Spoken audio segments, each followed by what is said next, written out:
Agora eu tenho que conseguir enxergar, porque nós somos tão incompetentes para enxergar os pontos positivos do Jorge Henrique. Eu falei isso então a gente não consegue comentar futebol. Que ele deve ter algo de bom, porque todos os técnicos... que bom, tu reconhece. Eu reconheço que ele deve ter uma característica que está enganando vários treinadores. A mim não engana. Eu fiz essa pergunta. Cadu, a mim não engana. Essa de jogador, porque jogou com vários técnicos, significa que ele é bom porque eles estão todos certos e nós estamos errados? Isso não. Nós já vimos vários exemplos do futebol que não é assim. O Clayton foi titular 8 anos no Inter sem jogar nada.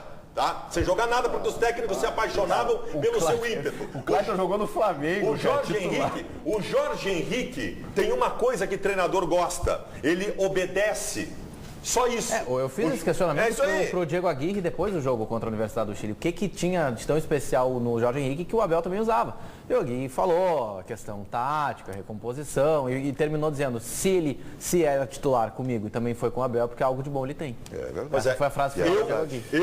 Eu me dou o direito, sem me considerar petulante por conta disso, de achar que ele não tem nada de bom o suficiente para ser titular do Internacional. Até mesmo em comparação às outras alternativas que o Inter tem, como por exemplo o Alex, como por exemplo o Vitinho, que até eu entendo. Talvez. Não, mas são jogadores diferentes. São jogadores completamente diferentes. São diferentes. É que existe uma questão assim, Não tem. O Diego e o Diogo, que eram irmãos gêmeos, filhos do grande João Carlos, são diferentes. Eu sei, Entendeu? Mas são jogadores... Não, a característica é diferente. Então...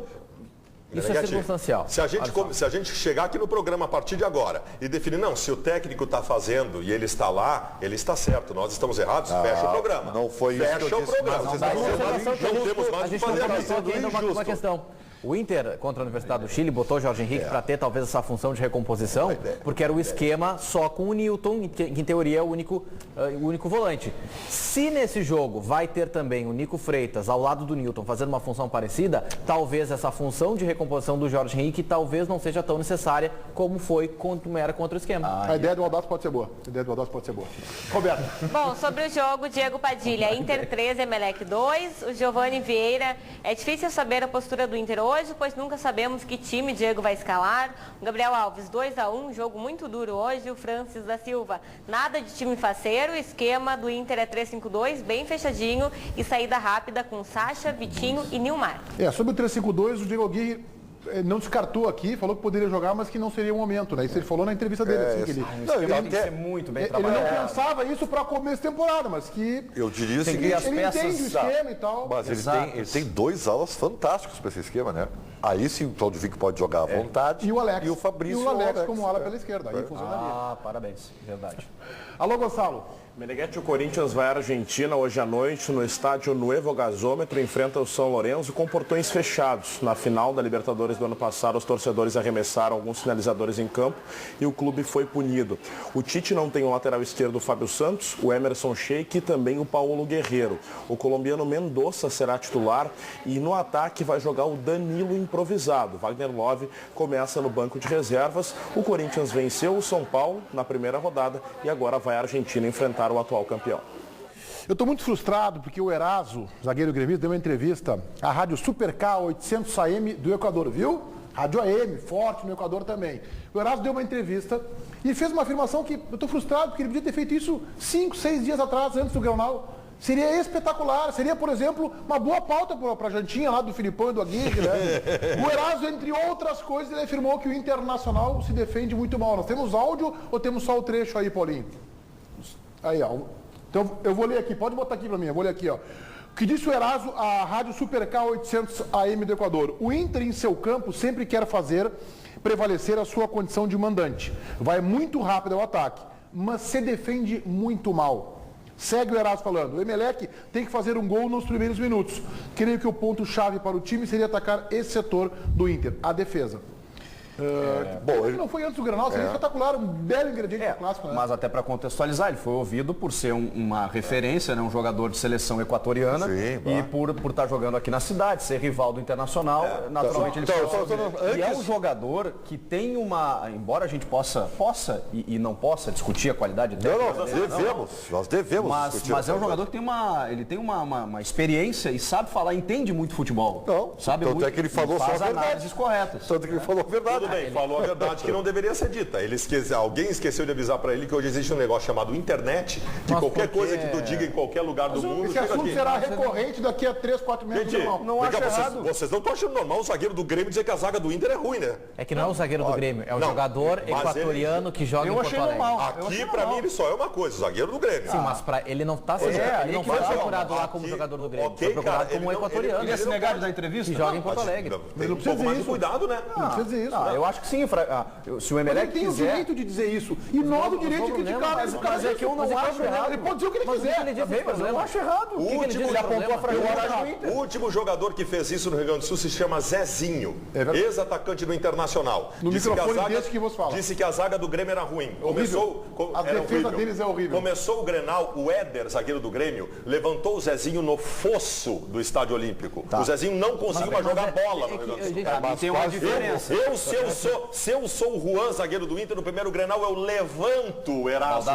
Tem uma diferença do Eraso se travestir de baldaço nessa entrevista e dizer assim, não, as costas do Fabrício são um salão de festas. Mas foi quase isso que ele disse. Não foi isso. E não disse nem que era horrível. Disse que é ruim. Tem uma fragilidade. Que se defende mal. Pronto. Ele apontou uma fragilidade. O que o cara da Rádio Equador perguntou? É diferente. Eraso, tu que joga em Porto Alegre, tu que jogou contra o Inter há 3 dias. O que tu pode dizer sobre o Inter? O time que ataca bem, mas tem deficiência na defesa.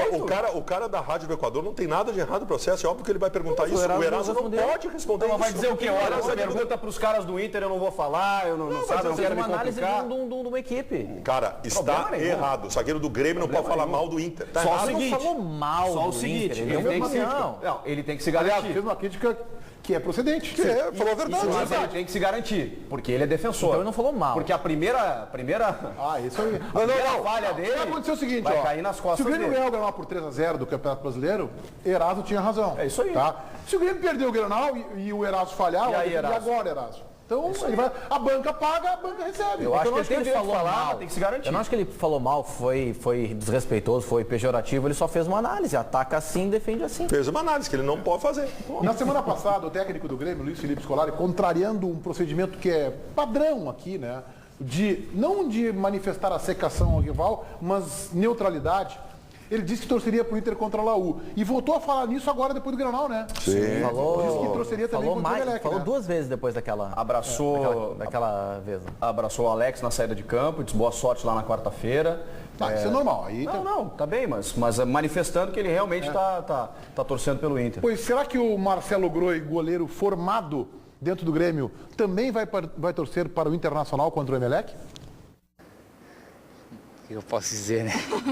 Vou estar assistindo. Só assistindo. Dando aquela torcidinha. Tá bem, tá claro, resposta natural, normal. Não, pro Emelec, né? Óbvio. Eu leio isso, ele não quis dizer, me permite interpretar. Eu acho que ele tá certo, a resposta... É que o Marcelo Groi está inserido dentro do contexto ainda que existe aqui, ainda tem rivalidade. Que o Filipão não tá mais.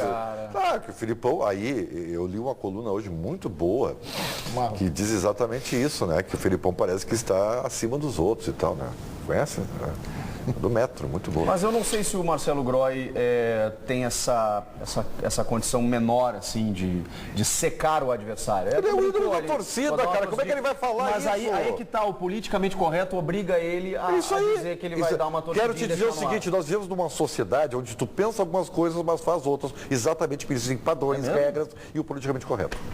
Ô Chico, o Grêmio está definitivamente descartando a possibilidade que o Kleber seja aproveitado? Olha, Meneghetti, é complicado a gente ser definitivo em qualquer âmbito nesse aspecto, né, do Kleber Gladiador, porque há poucos dias foi noticiado de que o Grêmio faria uma rescisão com o Kleber e ele receberia 15 milhões de reais aí em 60 meses e estaria tudo certo.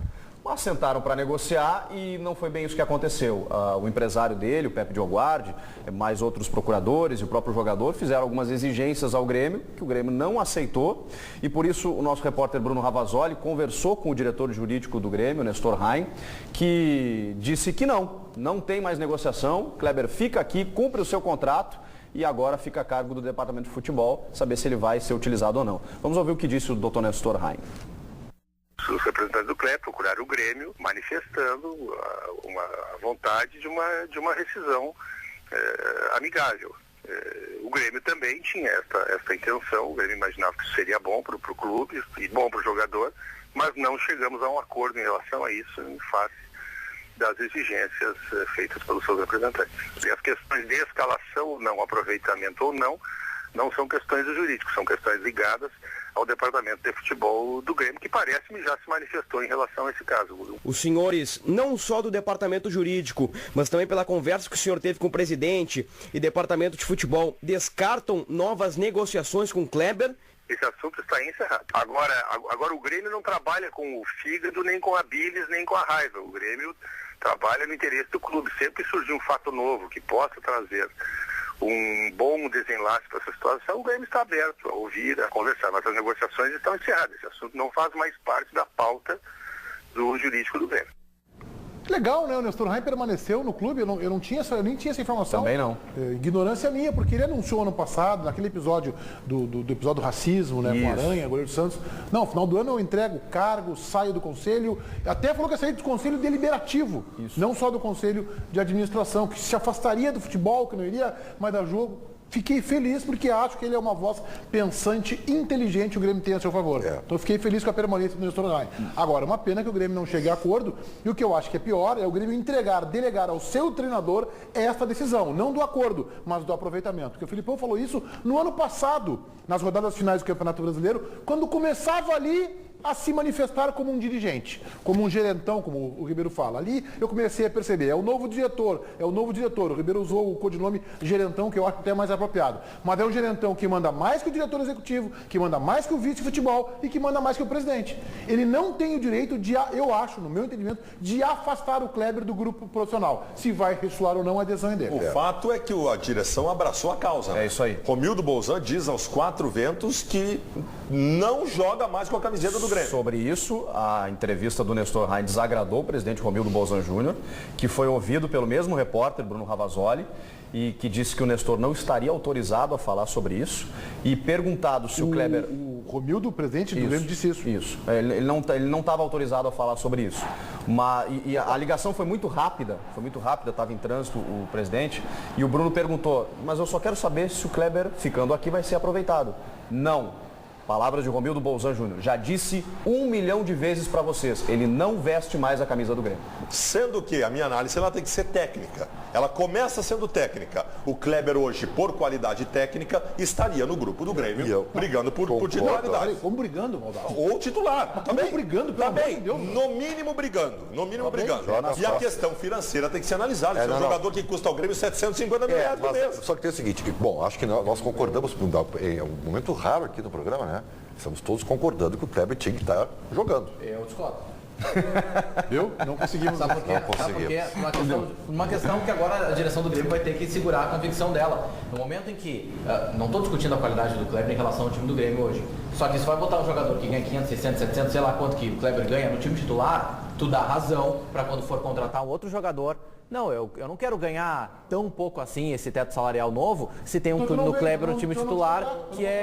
Não, mas isso aí não existe. Bom, mas é assim que a direção do Grêmio tem contratado. Deixa eu só falar uma coisa para você. Isso é um fato. É assim que a direção do Grêmio tem contratado. Com um teto mais baixo. Mais baixo. Um jogador e segurando um contrato feito lá atrás. Com aquela frase. Tem contratado, inclusive, grandes jogadores renomados e afirmados em várias seleções mundiais, né? A gente tá vendo o time do Grêmio, né? Sim, assim que o Grêmio tem contratado esse time aí. Lá atrás. Mas outros jogadores foram embora por não aceitarem também uma redução. Mas o Grêmio não conseguiu, aí que tá, o Grêmio não conseguiu negociá-lo, né? Negociou os outros, conseguiu. Como é que é mais fácil? Eu tenho dois argumentos, Cadu. Primeiro, o Kleber joga mais que quem está jogando. É o técnico que o argumento técnico que o Bodás está colocando. Joga mais para mim que todos. Argumento técnico que estão aí. Não tem discussão. Bom, segundo, como é que é mais fácil de se negociar o Kleber? Ele jogando ou ele encostado? Jogando. Na geladeira então, são dois argumentos. Até porque... Um é o financeiro, o outro é o técnico, bota para jogar. Até porque essa atitude desvaloriza o patrimônio, né? Quem é que vai querer um jogador que, por algum motivo ou por vários motivos, não está sendo aproveitado? Olha, uma vez o Filipão disse que a gente não sabia da missa metade, lembram? Sim. Sobre o Kleber? Eu diria na verdade, o seguinte, ele deixou no ar. E vocês não tornem mocinho quem não é mocinho. É, isso aí. Foi a frase então, do assim, eu nessa situação que agora se agravou, porque até está gerando uma crise meio interna aí. Sim. Então, que o presidente Romildo Bolzan, ou o Rui Costa, chegue e dê uma satisfação para o torcedor, né, do que realmente está acontecendo. Porque é o seguinte, antes eu queria dizer para o telespectador